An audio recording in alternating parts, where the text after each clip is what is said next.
الحمد لله رب العالمين العاقبة للمتقين والصلاة والسلام على أشرف المخلوقين وعلى آله وصحبه أجمعين.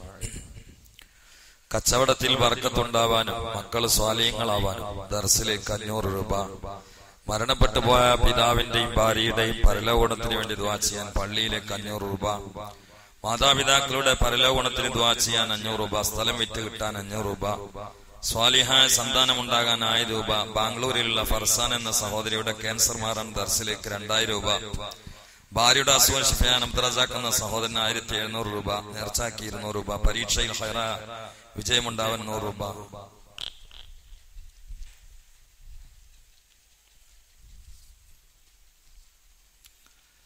പ്രിയപ്പെട്ട സഹോദരന്മാരെ, ഈ വിശുദ്ധ മാസത്തിൽ സംഭവിച്ച ഒരുപാട് കാര്യങ്ങൾ നമ്മൾ കഴിഞ്ഞ ആഴ്ചയിൽ സംസാരിക്കുകയുണ്ടായി. അന്ന് ഒന്ന് എത്തി നോക്കുകയും ചെറിയ രൂപത്തിൽ ഓർമ്മപ്പെടുത്തുകയും എന്നാൽ ഈ മാസത്തിൽ വളരെ വിശദമായി ചർച്ച ചെയ്യപ്പെടേണ്ടതും വിശുദ്ധമായ അത്ഭുത സംഭവം, ഏറ്റവും വലിയ വിസ്മയം, പുണ്യനബിയുടെ ജീവിത അധ്യായത്തിൽ അള്ളാഹു നൽകിയിട്ടുള്ള ഏറ്റവും വലിയ പരമോന്നതമായ അധികാരപീഠവും ഉന്നതമായ അലങ്കാരവും ആത്മീയമായ സൗന്ദര്യവും അള്ളാഹുവിനെ തന്നെ കാണാൻ മുത്തനബിക്ക് അവസരം കൊടുക്കുകയും ചെയ്ത ആമുഖയാത്രയാകുന്ന ഇസ്രാവും അതിന്റെ അഭിരുചിയുടെ അവർണ്ണനീയമായ ഖാബ ഖൗസയിൽ മുസ്തഫ നബി സല്ലല്ലാഹു അലൈഹി വസല്ലം അതിന്റെ അപ്പുറത്തും കടന്ന് അള്ളാഹുവിന്റെ ലിഖായിൽ മാധുര്യം ആറാടിയ വളരെ വിശുദ്ധമായ ഇസ്രാ മിഅ്റാജ് സംഭവിച്ച മാസത്തിലൂടെയാണ് നമ്മൾ ഈ നിലകൊള്ളുന്നത്. സാധാരണ അത് വിശദമായി ചർച്ച ചെയ്യാൻ റജബ് മാസത്തിൽ ഒരു ദിവസം മദ്രസയിൽ ഒരുമിച്ച് കൂടാറുണ്ട്. ഈ പ്രാവശ്യം അതിന് സാധിക്കുമെന്ന് തോന്നുന്നില്ല എന്റെ യാത്രാ തിരക്കുകൾ കാരണത്താൽ. അതുകൊണ്ട് സുബ്ഹാനല്ലദീ അസ്റാ ബിഅബ്ദിഹി ലൈലൻ മിനൽ മസ്ജിദിൽ ഹറാമി ഇലൽ മസ്ജിദിൽ അഖ്സല്ലദീ ബാറക്നാ ഹൗല ലിനുരിയഹു മിൻ ആയാതിനാ ഇന്നഹു വസ്സമീഉൽ ബസീർ എന്ന ആയത്തെ ഒരു 3 വെള്ളിയാഴ്ചയിൽ വെച്ചുകൊണ്ട് ഒന്ന് ചെറുതായിട്ട് വിശദീകരിച്ച് തീർക്കാമെന്ന് കരുതിയതാണ്. അല്ലാഹു തൗഫീഖ് ചെയ്യട്ടെ. പ്രിയപ്പെട്ട സഹോദരന്മാരെ, ഇവിടെ ആദ്യമായി പഠനബോധത്തിൽ ക്ലാസ് ഇതിന്റെ അകത്തളത്തിൽ വെച്ചുകൊണ്ടും പുറമേ നിന്നും കേൾക്കുന്ന ഒരുപാട് ആളുകളുണ്ട്. അവർക്ക് വേണ്ടി ഈ സൂറത്ത്, അതിന്റെ അപ്പുറം ഇപ്പുറമുള്ള സൂറത്ത് ഒന്ന് ചിന്തിക്കുന്നത് വളരെ നല്ലതാണ്. സൂറത്തുൽ ഇസ്രായിന്റെ നേരെ മുമ്പുള്ള സൂറത്ത് സൂറത്തുൻ നഹ്ല. ആ സൂറത്തുൻ നഹ്ല അവസാനിക്കുന്നത് വസ്ബിർ അമാ സബ്റുക ഇല്ലാ ബില്ലാഹ്, മുസ്തഫ നബി സല്ലല്ലാഹു അലൈഹി വസല്ലമയോട് ക്ഷമിക്കാൻ ആവശ്യപ്പെട്ടുകൊണ്ടാണ്. സൂറത്തുൽ ഇസ്രായിന്റെ നേരെ മുമ്പുള്ള സൂറത്ത് അവസാനിക്കുന്നത് ഹബീബാ നബി സല്ലല്ലാഹു അലൈഹി വസല്ലമയോട് ക്ഷമിക്കാൻ ആവശ്യപ്പെട്ടുകൊണ്ടാണ്. പിന്നീടുള്ള സൂറത്ത് സൂറത്തുൽ കഹ്ഫാണ്. അതിന്റെ ആരംഭം അൽഹംദുലില്ലാഹ് എന്ന് പറഞ്ഞുകൊണ്ടാണ്. ചിന്തിക്കണം, സൂറത്തുൽ കഹ്ഫിന്റെ ആരംഭം അൽഹംദുലില്ലാഹില്ലദീ അൻസല അലാ അബ്ദിഹിൽ കിതാബ വലം യജ്അൽ ലഹു ഇവജ. എന്നിട്ട് അവിടെ ഒന്ന് ചെറുതായിട്ട് നിർത്തണം. അത് തജ്വീദിലെ നിയമമാണ്. മനസ്സിലായോ? ഈ സൂറത്ത്, ഈ ആയത്ത് ഓതുമ്പോ വലം യജ്അൽ ലഹു ഇവജൻ ഖയ്യിമൻ ഓതരുത്. പിന്നെ ഇവജൻ എന്ന് പറഞ്ഞാൽ ചായ കുടിക്കും ചെയ്യരുത്. വലം യജ്അൽ ഇവജ എന്നിട്ട് നാസ്താക്കി എന്നിട്ട് ഖയ്യിമെന്ന് പറയരുത്. പിന്നെ ഇവജൻ ഖയ്യിമെന്ന് പറയാതെ ചെറുതായിട്ടൊരു ബ്രേക്ക് ഇടാം. അതിന്റെ മേലെ ഉണ്ടാവും സീൻ എഴുതിക്കണം. ഇവജൻ എന്നതിന്റെ നേരെ മുകളിൽ സീൻ എന്നുണ്ടാവും ചെറിയ അക്ഷരത്തിൽ. അതിന്റെ അർത്ഥം സക്കത്താനാ, ഒന്ന് നിന്ന് പോണെന്നാ. അതിന് രണ്ടും കൂടി ഒപ്പം വെച്ചാൽ അർത്ഥം വളരെ ഗുരുതരാവും. എന്ന് പറഞ്ഞാൽ അൽഹംദു സർവ്വസ്തുതിയിലില്ലാഹി അല്ലാഹുവിനാണ്. അല്ലത് എങ്ങനെയുള്ള അല്ലാഹ് അൻസല അലാ അബ്ദിഹി, അവന്റെ അബ്ദാകുന്ന മുഹമ്മദ് നബിയുടെ മേൽ ഇറക്കിയ കിതാബ പരിശുദ്ധ ഖുർആനെ. ഇനി ആ ഖുർആന്റെ പോരിശ പറയാൻ വലം യജ്അൽ ലഹു ഇവജൻ, ആ ഖുർആനിൽ അല്ലാഹു തആല വളവും തിരിവും കുറവും ന്യൂനതയും കുഴപ്പങ്ങളൊന്നും ഉണ്ടാക്കിയിട്ടില്ല. ഖയ്യിമൻ, ആ ഖുർആൻ സ്റ്റഡി അല്ല എന്നർത്ഥം. ഖുർആൻ സ്റ്റഡി അല്ലേ? ഖുർആൻ സത്യസന്ധല്ലേ? ഇതിങ്ങോട്ട് ചേർത്തി വായിച്ച അർത്ഥമല്ലേ? ഖുർആൻ നല്ലതല്ല ചീത്തതല്ല, ഒരു വരണ്ട് പൈൻറ്റിട്ട സൈസ് സാധനമാണ്. വേണമെങ്കിൽ എടുക്കാം. കേവലം ഒരു പോസ്റ്റ്മാൻ കൊടുക്കുന്നതിന് ഒരു കത്ത് മാതിരിയാണ് എന്നാ വരിക. അപ്പൊ ഇവജെന്ന് പറഞ്ഞിട്ട് അവിടെ നിൽക്കുക. ഖുർആനിൽ അല്ലാഹു തആല ഒരു കുഴപ്പമുണ്ടാക്കിയിട്ടില്ല. പിന്നെ ഖുർആൻ എന്താണ്? ഖയ്യിമൻ, അത് ഖയ്യിമാൻ. അങ്ങനെ അങ്ങനത്തെ. അപ്പൊ അവിടെ ഒന്ന് തജ്വീദിന്റെ നിയമമാണ്. എല്ലാ വെള്ളിയാഴ്ചയും നിങ്ങൾ പാരായണം ചെയ്യാറുണ്ട്. അതുകൊണ്ട് ഞാൻ പറയാണ്, ഇവജെന്ന് പറഞ്ഞിട്ട് ഒന്ന് ചെറുതായിട്ട് നിർത്തണം. അത് തജ്വീദിൽ നിർബന്ധമാണ്. ആ കാനൂൻ നിർബന്ധമാണ്. ഓക്കെ, ഞാൻ ഉത്തരം. أعوذ بالله من الشيطان الرجيم بسم الله الرحمن الرحيم الحمد لله الذي أنزل على عبده الكتاب ولم يجعل له عوجا قيما لينذر بأسا شديدا. ഓക്കെ, മനസ്സിലായില്ലേ? ശരിയല്ലേ? നിങ്ങൾക്ക് മനസ്സിലായില്ലേ? അപ്പോ ഈ സൂറത്തുൽ കഹ്ഫ് അൽഹംദുലില്ലാഹ് എന്ന് പറഞ്ഞിട്ടാ തുടങ്ങുന്നത്. സൂറത്തുൽ നഹ്ൽ വസ്ബിർ എന്ന് പറഞ്ഞിട്ടാ തുടങ്ങുന്നത്. സൂറത്തുൽ ഇസ്രാ സുബ്ഹാൻ എന്ന് പറഞ്ഞിട്ടാ തുടങ്ങുന്നത്. അത്ഭുതാണത്. ഇങ്ങനെ കൂട്ടി വായിച്ച അത്ഭുതാണ്. പക്ഷെ അതിന്റെ ആഴങ്ങളിലേക്ക് ഇറങ്ങാൻ എനിക്കിപ്പോ സമയമില്ല. എന്താണതങ്ങനെ? വിശുദ്ധ ഖുർആൻ എന്ന് പറഞ്ഞാല് ഈ ആയത്ത് ഇറങ്ങിയ അനുസരിച്ചുകൊണ്ടല്ല, ആയത്ത് ക്രോഡീകരിക്കപ്പെട്ട അനുസരിച്ചുകൊണ്ടല്ല ജിബീൽ മുസ്തഫ നബിക്ക് വിശുദ്ധമായിട്ടുള്ള ഖുർആനിൽ ആയത്ത് ഇറക്കി കൊടുത്തത്. ഇന്ന് മുസാഫിൽ നോക്കിയാൽ നമ്മൾ കാണുന്ന സൂറത്തിന്റെ തെർത്തീബിലല്ല അവതരണം ഉണ്ടായത്. ഇന്ന് മുസാഫ് നോക്കി ആദ്യത്തെ സൂറത്ത് ഏതാ? സൂറത്തുൽ ഫാത്തിഹയല്ലേ? ആദ്യം ഇറങ്ങിയത് സൂറത്തുൽ അലഖാണ്.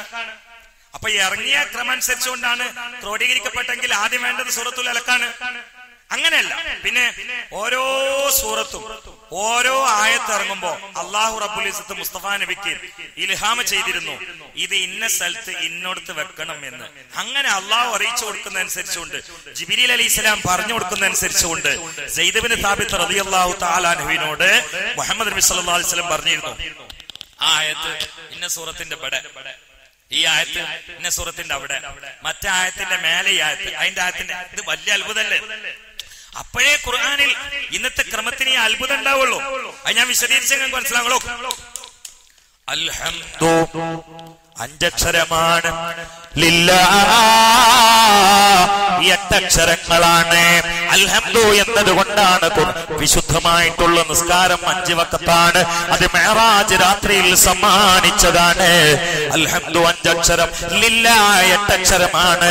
കാരണം സ്വർഗത്തിന്റെ വാതിലുകൾ 8ആണ്. ഇനി അപ്പുറത്തെ റബ്ബിൽ ആലമീൻ വേണം. അൽഹംദുലില്ലാഹി റബ്ബിൽ ആലമീൻ ഇതൊക്കെ കൂടി കൂട്ടിയ 18 അക്ഷരങ്ങളാണ്. ഒരഭിപ്രായത്തിൽ ലോകങ്ങളുടെ എണ്ണം 18,000 ഇവിടെ ലോകങ്ങളെ നിയന്ത്രിക്കുന്ന റബ്ബ് എന്നാണ് അർത്ഥം. എത്ര അത്ഭുതമാണ്! ولو كان البحر مدادا لكلمات ربي لنفذ البحر قبل أن تنفذ كلمات ربي ولو جئنا بمثله مددا എന്ന് പരിശുദ്ധ ഖുർആൻ. അൽഹംദുലില്ലാഹി റബ്ബിൽ ആലമീൻ അർ-റഹ്മാൻ 18 5 24 അക്ഷരങ്ങളാണ്. ഒരു ദിവസത്തെ മണിക്കൂറുകളുടെ എണ്ണം 24ആണ്. അർ-റഹീം 30 അക്ഷരങ്ങളാണ്. റമളാനിലെ നോമ്പിന്റെ എണ്ണം 30ആണ്. മാലിക് യൗമിദ്ദീൻ 50 അക്ഷരങ്ങളാണ്. അതിന്റെ അർത്ഥം പ്രതിഫല നാളിന്റെ ഉടമ അള്ളാഹുവാണ് എന്നാണ്. പ്രതിഫല നാളിൽ മഹ്ശറ ലോകത്ത് മനുഷ്യന്മാരെ അള്ളാഹു നിർത്തുന്നത് 50,000 കൊല്ലമാണ്. ആ 50,000ത്തിലേക്ക് സൂചനയാണ് ഈ 50 അക്ഷരം. അത്ഭുതല്ലേ? അപ്പൊ അതിങ്ങനെ ഒരു അക്ഷരാണ്ടോട് മാറിയാൽ ആകെ പ്രശ്നമാണ്. ഞാൻ അർത്ഥം ചിന്തിച്ചു നോക്കൂ. അൽഹംദു സർവസ്തുതിയും ആരെ എപ്പോൾ എങ്ങനെ എവിടെ വെച്ചുകൊണ്ട് എന്തിനു സ്തുതിച്ചാലും നിഖില സ്തോത്രങ്ങളും ഇല്ല അള്ളാഹുവിന് മാത്രം അവകാശപ്പെട്ടതാണ്. അപ്പൊ ചോദ്യം, എന്തേ പദ അങ്ങനെ അള്ളപ്പത്ര വല്യോനാ? അതിന് മറുപടി റബ്ബിൽ ആലമീൻ, അവനാണല്ലോ ആലമീന്റെ തർബിയത്ത്. ആലമീൻ എന്ന് പറഞ്ഞാൽ അള്ളാഹു അല്ലാത്ത മുഴുവനത്തിനെയും തർബിയത്ത് ചെയ്തുകൊണ്ട് നിയന്ത്രിക്കുന്നത് അവന്. തബാറക്കല്ലദീ ബിയദിഹിൽ മുൽക്കു വഹുവ അലാ കുല്ലി ശൈഇൻ ഖദീർ. പൊന്നുമോനെ, നിനക്കൊരു ഫാക്ടറി അടച്ചു പൂട്ടിയാൽ സമരം ചെയ്യാൻ പറ്റുന്നതാണ്. ഒരു ഓഫീസ് അടച്ചു പൂട്ടിയാൽ സമരം ചെയ്യാൻ പറ്റുന്നതാണ്. പക്ഷേ സമരം ചെയ്തുകൊണ്ട് മുദ്രാവാക്യം വിളിക്കുമ്പോ നിന്റെ ശബ്ദം ശരിയാകുന്നില്ല. കാരണം ജലദോഷം കൊണ്ട് നിന്റെ മൂക്കടഞ്ഞതാണ്. ഫാക്ടറി അടച്ചതിനെ തുറക്കാൻ ഗവൺമെന്റിനെതിരെ സമരം ചെയ്യുന്നവനെ, നിന്റെ മൂക്കിന്റെ ദോരം മടഞ്ഞാൽ നീ എവിടെ പോയി സമരം ചെയ്യുമടാ? അതെ, കേന്ദ്ര ഗവൺമെന്റ് ഈ സംസ്ഥാനത്തിലേക്ക്, കേരള സംസ്ഥാനത്തിലേക്ക് ബജറ്റ് അവതരണത്തിൽ എന്തെങ്കിലും വെട്ടിക്കുറച്ചാൽ ഗവൺമെന്റിനെതിരെ നമുക്ക് സമരം ചെയ്യാൻ പറ്റുന്നതാണ്. പക്ഷേ പൊന്നാനിയിൽ മഴ പെയ്തുകൊണ്ട് കറുകത്തിരുത്തിയിൽ മഴ പെയ്യാതിരുന്നാൽ മാർച്ച് ആരോട് നടത്തും മോനെ? പ്രകടനം എങ്ങോട്ട് പോകും മോനെ? ആർക്കെതിരെ മുദ്രാവാക്യം വിളിക്കും മോനെ? ഈ ഇന്ത്യൻ പ്രധാനമന്ത്രി ഇന്ത്യ രാജ്യത്ത് ഭരിക്കുമ്പോൾ അദ്ദേഹത്തിന്റെ മൂക്കിൽ കയറിയിട്ടൊരു ഈച്ചയിരിക്കുകയാണ്. കാരണം പ്രധാനമന്ത്രിയെ ഭരിക്കുന്നത് ഈച്ചയാണ്. തബാറക്കല്ലദീ ബിയദിഹിൽ മുൽക്കു വഹുവ അലാ കുല്ലി ശൈഇൻ ഖദീർ. നമ്മുടെ വീടിന് നാം പെയിന്റ് മാറ്റും. ഏത് പെയിന്റ് എന്ന് സെലക്ട് ചെയ്യാനുള്ള അധികാരം നമുക്കുണ്ട്. നമ്മൾ പറഞ്ഞു കൊടുത്ത പെയിന്റ് അല്ല പണിക്കാരടിച്ചെങ്കിൽ അവര് നമ്മൾ ചീത്ത പറയും അല്ലേ? ആ സമയത്ത് നമ്മുടെ മുടിയുടെ പെയിന്റ് എങ്ങനെ പടച്ചോ മാറ്റുന്നു നമ്മളോട് ചോദിക്കണം കൂടിയില്ല. നിങ്ങളോട് ചോദിച്ചോക്കണോ? നിങ്ങളെ മുടി വെളുപ്പിക്കുമ്പോ ആദ്യം കറുത്തതല്ലോ അല്ലേ? ആദ്യം തന്നെ വെളുത്തേനു അല്ല മൊയ്തൂട്ടിയേച്ചി, നിങ്ങളെ മുടി ആദ്യം കറുത്തതല്ലോ, എന്റേതും കറുത്തതായിനോ. പക്ഷെ മുടി വെളുപ്പിക്കുമ്പോ പടച്ചോൻ ചോദിച്ചില്ല. എന്നോടായിട്ട് അള്ളാഹു ചോദിക്കാണ്, നാളെ മുടിന്റെ കളറ് മാറ്റാൻ ആഗ്രഹമുണ്ട്, എന്താ അഭിപ്രായം എന്ന് വെച്ചാൽ ഞാൻ പറയും ഖിയാമത്ത് വരെ പടച്ചോനെ മുടി തൊടരുത് എന്ന് പറയും. പക്ഷെ അള്ളാഹ് എന്നോട് ചോദിച്ചില്ല. കുട്ടി എന്റെതും അള്ളാന്റെയും കൂടിയാണെങ്കിൽ ഒരു പാർട്ണർഷിപ്പിന്റെ മര്യാദ അല്ലേ? രണ്ടാള് കൂടിയിട്ട് ഒരു കച്ചവടം നടത്തുകയാണ്, ഒരു സ്ഥാപനം നടത്തുകയാണെങ്കിൽ പാർട്ണർഷിപ്പിന്റെ ഒരു മര്യാദ അല്ലേ? രണ്ടാളൊരു ഹോട്ടൽ നടത്തുകയാണ്. എന്നിട്ട് ഒരു മുതലാളി മറ്റേ മുതലാളിയോട് ചോദിക്കാണ്ട് ജനലിന് കമ്പിക്ക് പെയിന്റ് മാറ്റിയാൽ സംഗതി ഇയാൾക്ക് ഇഷ്ടപ്പെട്ട പെയിന്റ് ആണെങ്കിലും ചൂടാവൂലേ? രണ്ട് കൂട്ടർ കൂടിയിട്ട് ഒരു കാറ് വാങ്ങി. ആ കാർ ഇങ്ങനെ ഓടുന്നുണ്ട്. ഒരിക്കലും ഒരു മുതലാളി വന്നിട്ട് നോക്കിയപ്പോ കാറിന്റെ പെയിന്റ് ഒക്കെ മാറ്റിക്കുന്നു. ഹലോ സമ്മതല്ലേ? അല്ലെ ആരോട് വെച്ചിട്ട് കാറിന്റെ പെയിന്റ് വെച്ചത്? ഞാനും അതിൽ പൈസ വന്നിട്ടില്ല.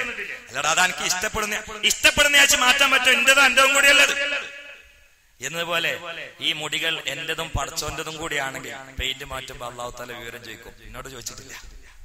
തബാറക്കല്ലദീ ബിയദിഹിൽ മുൽക്കു വഹുവ അലാ കുല്ലി ശൈഇൻ ഖദീർ.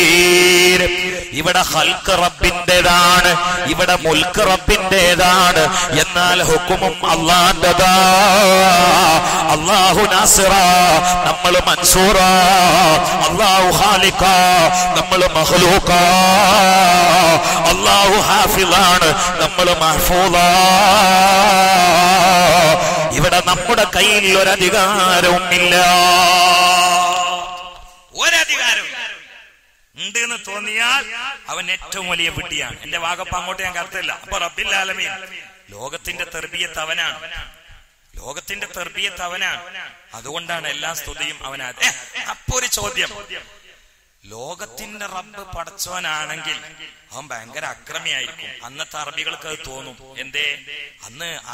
അന്ന് അടിമ സംസ്കാരമുള്ള കാലാണ്. അടിമകളെ ഒട്ടകത്തിന്റെ തൊഴുത്തിൽ പാർപ്പിച്ചുകൊണ്ട് ക്രൂരമായി ആക്രമിച്ച് ശക്തമായി ആക്രോശിച്ച് കീഴ്പ്പെടുത്തിയിട്ട് എല്ലുമുറിയെ പണിയെടുപ്പിച്ചിട്ട് അതിന് ഒട്ടകത്തിന് കൊടുക്കുന്ന പിന്നാക്ക് കൊടുത്തുകൊണ്ട് അടിമകളെ വളർത്തുന്ന കാലമാണ്. ആ സമയത്ത് അടിമകൾ ചിന്തിക്കും, ലോകത്തിന്റെ റബ്ബ് അള്ളാഹു ആണെങ്കിൽ എന്റെ അർബാബിന്റെ അവസ്ഥ ഇപ്പൊ എനിക്കറിയാം. ഇന്നിപ്പോ അറബ് നാട്ടിൽ അറബികൾ അർബാബ് എന്നാ പറയാം. അപ്പൊ എന്റെ അർബാബിന്റെ കാര്യം ഇപ്പൊ എനിക്കറിയാം, മഹാക്രൂരനാണ്. എന്നെ ഭരിക്കുന്ന അർബാബ് വലിയ ക്രൂരനാണെങ്കിൽ ലോകം മൊത്തം ഭരിക്കുന്ന അർബാബ് അതിനേക്കാളും വലിയ ക്രൂരനായിരിക്കും തോന്നിപ്പോകും. അതിന് മറുപടി അല്ല, അർ-റഹ്മാൻ അൽഹംദുലില്ലാഹി റബ്ബിൽ ആലമീൻ. നിങ്ങൾ റബ്ബ് എന്ന് വിളിക്കുന്ന, അർബാബ് എന്ന് വിളിക്കുന്ന ആളുകളെ പോലെയല്ല അല്ലാഹു. അവൻ റഹ്മാനാ. ഫാജിറിനും സാലിഹിനോ ഫാസിഖിനും സാലിഹിനോ ഗുണം ചെയ്യുന്ന വിഷയത്തിൽ വിവേചനം കാണിക്കൂല. കിഴക്ക് വെള്ള കയറി സൂര്യൻ ഉദിച്ചാൽ അതിന്റെ വെയില് അനുഭവിക്കുന്നത് നിസ്കരിക്കുന്നവൻ മാത്രമല്ല, നിസ്കരിക്കാത്തവനും പടച്ചവൻ ഇല്ല എന്ന് പറയുന്നവനോ.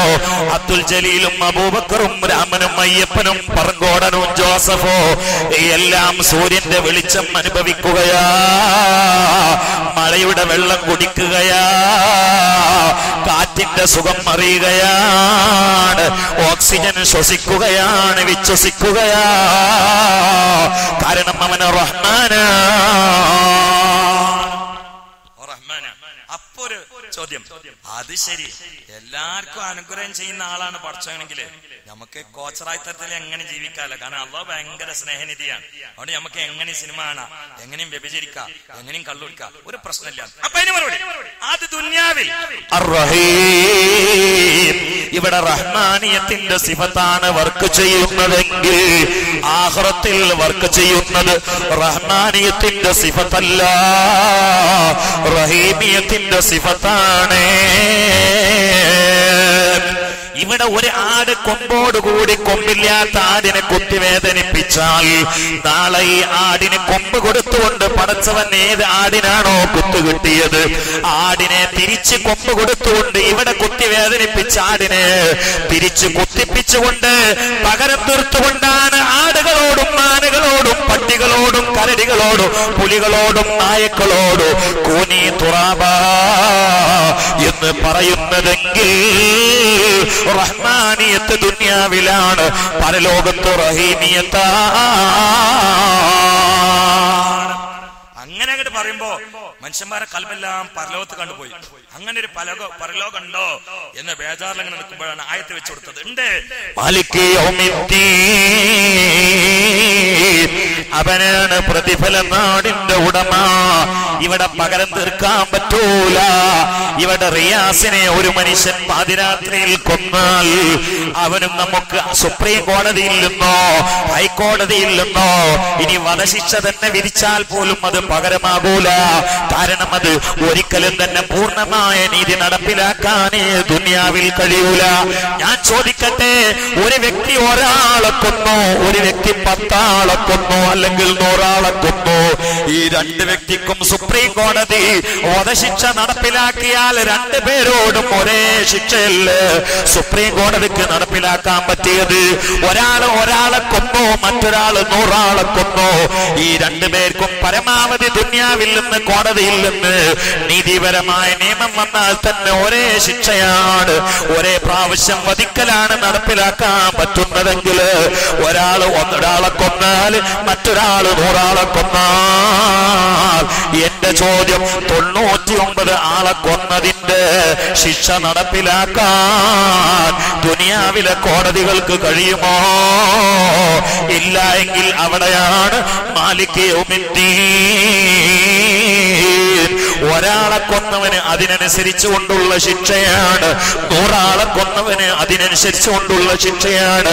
പള്ളിയിൽ കയറി കിടന്ന് കയ്യിൽ തസ്ബീഹിന്റെ മാല പിടിച്ച് കിടക്കുന്ന ഒരു ഉസ്താദിനെ കഴുത്തെടുത്ത് പശുവിനെ അറുക്കും പോലെ, ബത്തക്ക വെട്ടും പോലെ, ഉള്ളി അരിയും പോലെ അരിഞ്ഞു വെട്ടി നുറുക്കി കൊന്നവനോ, അബദ്ധത്തിൽ അടിച്ചപ്പോൾ മറ്റേ ആള് മരിച്ചുപോയവനോ, 2 പേർക്കും നാളെ പരലോകത്ത് പടച്ചവന് കൊടുക്കുന്നത് ദുനിയാവിലെ സുപ്രീം കോടതി കൊടുക്കുന്നത് പോലെയുള്ള ശിക്ഷയല്ല. ഓരോ ആളുകൾക്കും അളവിനനുസരിച്ചുകൊണ്ട് ശിക്ഷ കൊടുക്കുന്നതാണ്. അങ്ങനെയുള്ള യൗമുദ്ദീന്റെ ഉടമ അത് അല്ലാഹുവാണ്.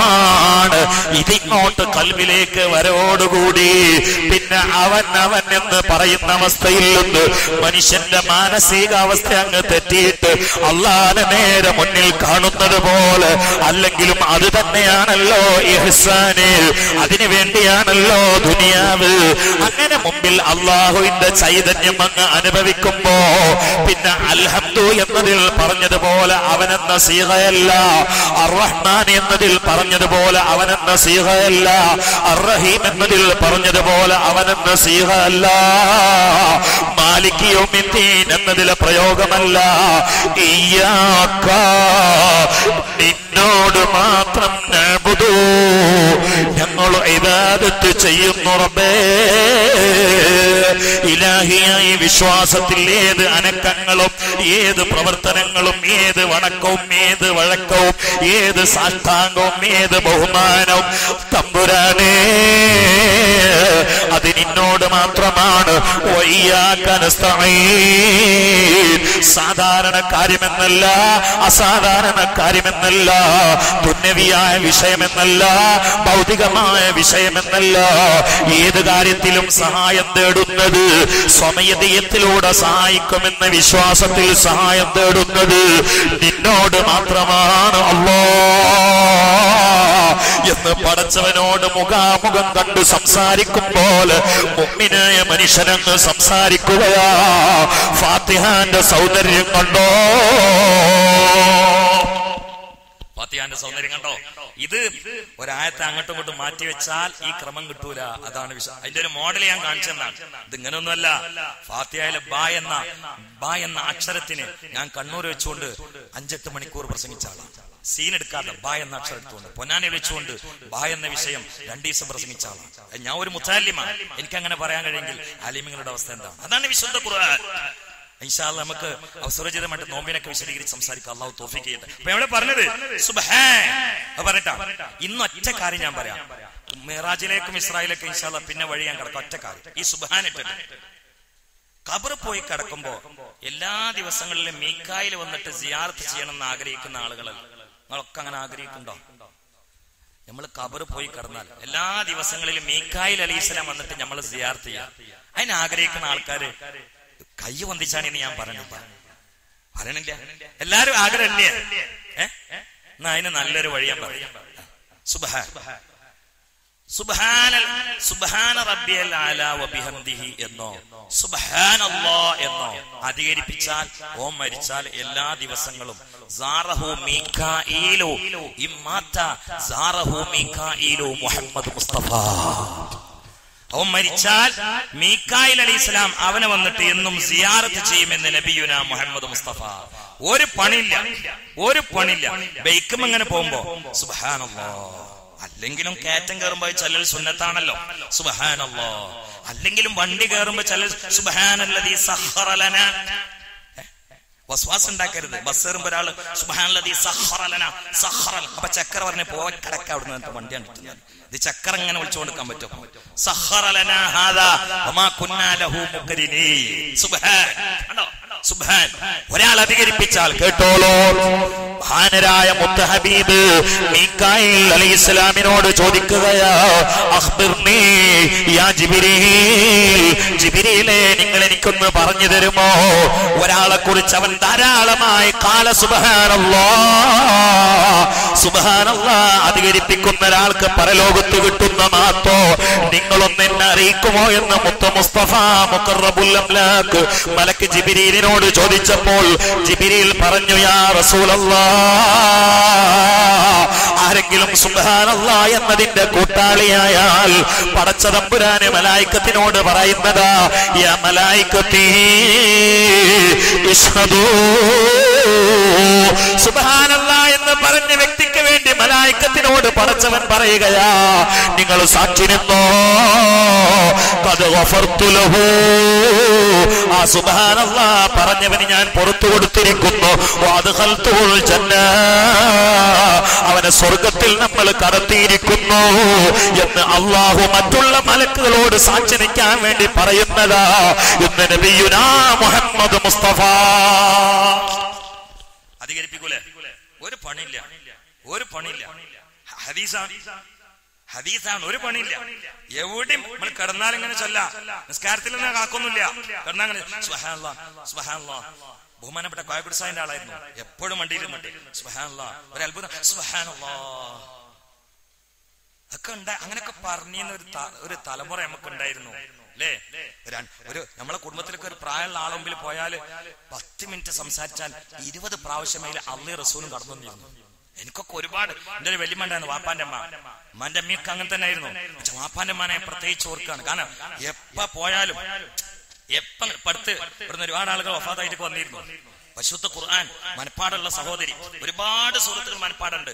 അൽഫിയ ബൈത്ത് 500 ചില്ലം ബൈത്ത് മനപ്പാടുണ്ട്.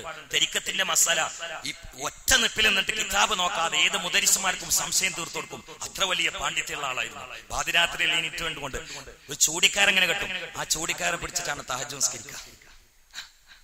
ഇരുന്ന് നിസ്കരിക്കാൻ വയ്യെങ്കിലും നീറ്റ് നിന്നിട്ട് രാത്രി 10 റക്അത്ത് തഹജ്ജുദ് നിസ്കരിക്കും. ബോധമുള്ള കാലത്ത്. ബോധമില്ലാതെ കുറച്ച് ദിവസം കിടന്നിരുന്നു.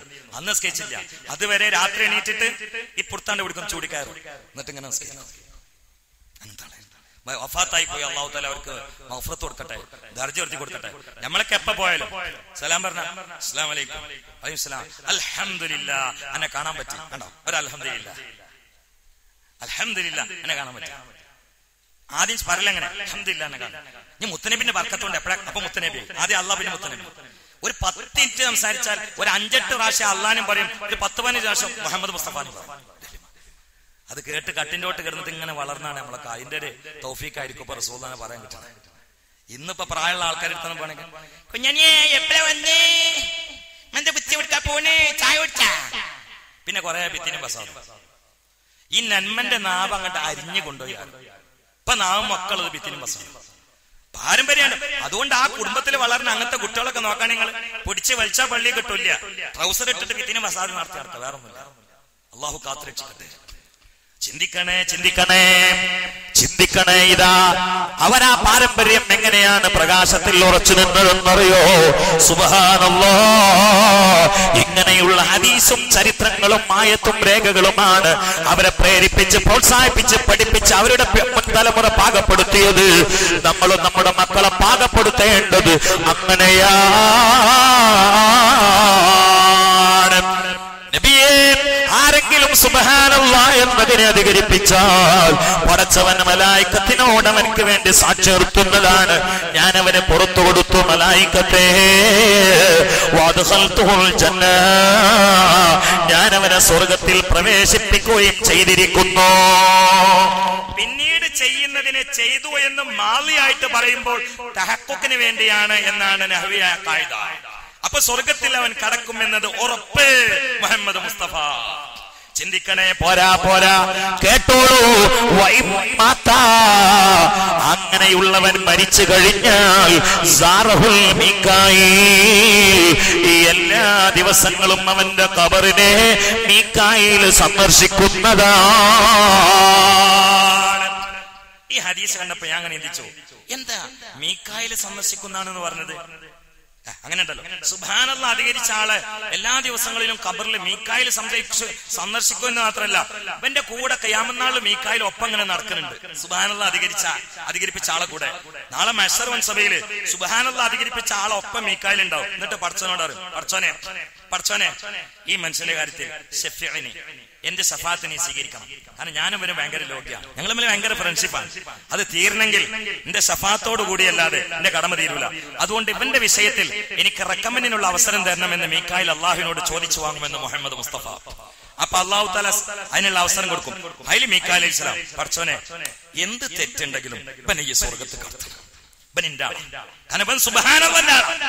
അപ്പൊ അള്ളാഹ് പറയും, നിങ്ങൾ കൈ പിടിച്ചിട്ട് അവനെ സ്വർഗത്ത് കണ്ട് തള്ളിയിട്ടിട്ട് പോയിക്കോളി. അതിൽ സുബ്ഹാനല്ലാഹ് അധികരിപ്പിച്ച് ഈ മനുഷ്യന്റെ കൈയും പിടിച്ചുകൊണ്ട് മീകായിൽ ഇങ്ങനെ പോയിട്ട് നീ നമ്മളെ പിന്നെ കാണാം പോയിക്കോ എന്ന് പറയുമെന്ന് മുഹമ്മദ് മുസ്തഫ. അങ്ങനെ ഹദീസിൽ കണ്ടപ്പോ ഞാൻ ചിന്തിച്ചു, ഇതെന്താ മീകായിൽ അങ്ങനെ ഒപ്പം കൂടാൻ കാരണം എന്താ? അപ്പൊ വേറെ ഹദീസിൽ ഇന്ന് രാവിലെ ഞാൻ കണ്ടു. കാരണം എന്താ അറിയോ?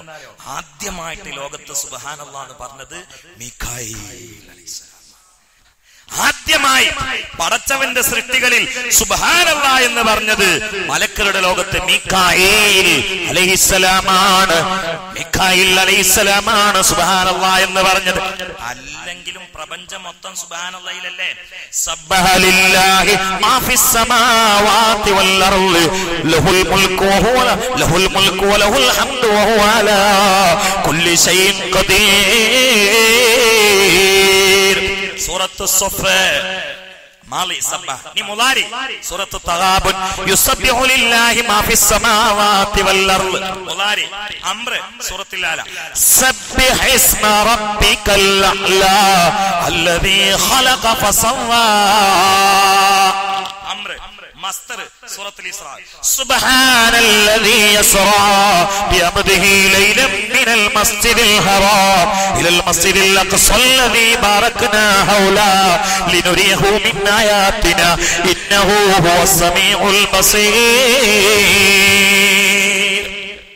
ഗവേഷണ തൃഷ്ണയോടുകൂടി പഠനത്തിന് വേണ്ടിയിരിക്കുന്ന മുഴുവൻ പഠിതാക്കൾക്കും എന്നെ മുന്നിലിരുന്ന് കേൾക്കുന്നവർക്കും ലോകത്തിന്റെ പല ഭാഗങ്ങളിൽ നിന്നും ഈ ശബ്ദം ശ്രവിച്ചുകൊണ്ടിരിക്കുന്ന മുഴുവൻ ആളുകൾക്കും ഇതൊരു ചിന്തയായി, ഒരു ചെറിയ ചിന്താധാരയായി ഞാൻ എന്റെ ഈ ആശയങ്ങൾ നിങ്ങളുടെ മുമ്പിൽ ഇട്ടുകൊണ്ട് വളരെ വിശദമായി ചിന്തിക്കുകയും സരള സുന്ദരമായി പരത്തി പറയേണ്ടതുമായ കാര്യമായതുകൊണ്ട് ബാക്കി ഇൻഷാ അല്ലാഹ് തുടരെ നമുക്ക് പറയാം. ദുആ വസിയത്തോടെ അള്ളാഹു നമ്മൾ പറഞ്ഞു കേട്ടോ കബൂലാക്കി തരട്ടെ. അള്ളാഹു പറഞ്ഞു കേട്ടോ കബൂലാക്കി തരട്ടെ. ഇസ്രാ മിഅ്റാജ് ഇൻഷാ അല്ലാഹ് വരുന്ന ആഴ്ചയിൽ നമുക്ക് പറയാം. ഇസ്രാ മിഅ്റാജും വരുന്ന ആഴ്ചയിൽ നമുക്ക് പറയാം. അതോടുകൂടി ഒരു ചെറിയൊരു യാത്രയപ്പ്, അതായത് നമ്മുടെ മഹല്ല് പ്രസിഡന്റ് ഹമീദ് സാഹിബ് വിദേശ പര്യടനം നടത്തുകയാണ് 9-ാം തീയതി. അപ്പൊ അദ്ദേഹത്തിന് ഒരു യാത്രയപ്പിന് വേണ്ടി വേറെ സമയം എനിക്കില്ല. അതിനേക്കാളും നല്ലത് ഈ സാസിലിച്ചിന്റെ യാത്രയപ്പാണല്ലോ. യാത്രയപ്പ് എന്ന് പറഞ്ഞാൽ അലുവക്കെട്ട് കൊടുത്തിട്ട് മുറിക്കൊന്നും ആരും കരുതണ്ട. ഇവിടെ അലുവയൊന്നും കൊടുത്തിട്ടില്ല. യാത്രയപ്പിന് അങ്ങനെ ഉണ്ടാവില്ല. ലഡു അലുവ കൊടുക്കലുണ്ട്. മൂലര് അലുവേറ്റ് വന്നിക്കണോ, അതുപോലെ പഴക്കൊലേറ്റ് വന്നിക്കണോ എന്ന് തോന്നണ്ട. അല്ലേ ഒരു അല്ലാഹു തആല അദ്ദേഹത്തിന്റെ യാത്ര സന്തോഷമായി കൊടുക്കട്ടെ. ഖൈറും ബർക്കത്തും പടച്ചോന്റെ പൊരുത്തത്തിനുള്ള യാത്രയായി കൊടുക്കട്ടെ. പിന്നെ നബിയിൽ മുസ്തഫ മുഹമ്മദിൻ സല്ലല്ലാഹു അലൈഹി വസല്ലം ദ്വാരനെ കേട്ടില്ല. മൈക്ക് ഇങ്ങനെ പിടിച്ചോണ്ട് ദ്വാര